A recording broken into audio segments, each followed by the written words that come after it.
খালি শ্রীভূমি টাউন না, শিলচর গুয়াহাটি সব জায়গাতেই পুরা জলে জল। তো এখন দুপুর 2টা বাজে, কিন্তু বাইরের ইয়েটা দেখাই বোঝা যায় রাত্র হয়ে গেছে বা সন্ধ্যা হয়ে গেছে।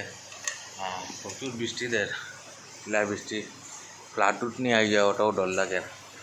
আর তোমরা কার এখানে কিরম কোন দিকে কিরম বৃষ্টিদের একটু কমেন্টে জানাইবা। রান্দের কালকে তো খিচুড়ি খাইছিলাম, আজকে কি দেখ, আজকে তো ডিম দেখা যায়, ডিম কষা। অ্যাকচুয়ালি তো আমিও লেজি, উঠতে উঠতে 12টা 1টা বাজে যায়, মানে খাইছি না কি দেখা আছে ভিডিও দেখিলেই কিছু দেখি নাই খাওয়ার, কিছু খাইলে তো ভালো আছে। ভাত হইতে তো দেরি আছে, খাইতাম না নি, দেখতে পারবা। মানে সকাল থেকে জেলা বৃষ্টি দের, খতরনাক বৃষ্টি দের হয়েছে, কারণ টিভির নেট নাই, ডিশ টিভির বৃষ্টির লাগিল। খাওয়ার কিছু আছে নি সুবিধা না, সেটাও খাইলেই বিস্কুট খাওয়ার অত ইচ্ছা নাই।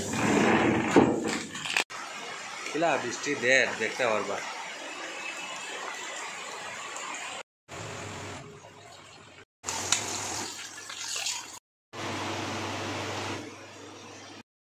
ভাত খাইলা আর তাই ওদিকে অনকিতা করে রুটি বানাই দেয়, রুটি বানার।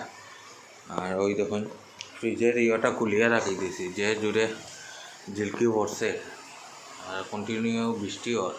আর ওদিকে তো খবর পাইছে গুয়াহাটির অবস্থা পুরা খারাপ, পুরা জলে জল। দেখতে পারো বর্তমান টাইম বাজে 5টা, কিন্তু সিচুয়েশনটা দেখুন কীরকম অন্ধকার হয়ে গেছে। ওই দেখুন দেখতে পারবা রাস্তাতে জল উঠে গেছে, ওটা সুভাষনগর রোড। আর করিমগঞ্জে বিপিনপাল রোড হোক আর বৈজেন্দ্র রোড হোক, অনেক জায়গাতে মিশন রোড জল, শ্রীভূমি টাউনে জল হয়ে গেছে পুরা। আর খালি শ্রীভূমি টাউন না, শিলচর গুয়াহাটি সব জায়গাতেই পুরা জলে জল। যে যেখানেই থাকো সেফভাবে থাকিও। একটা পুলিশের গাড়ি আর যে যেখানেই থাকো সেফ থাকিও, কার্যকর্মে বাইরেও, এমনি বেকার বাইরেই লাভ নাই ঘর থেকে।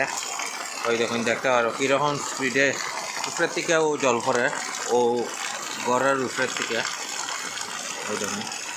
আর রাস্তাটা সুভাষনগর অ্যাকচুয়ালি অত সহজে জল উঠে না, তবু উঠে গেছে ওই দেখুন।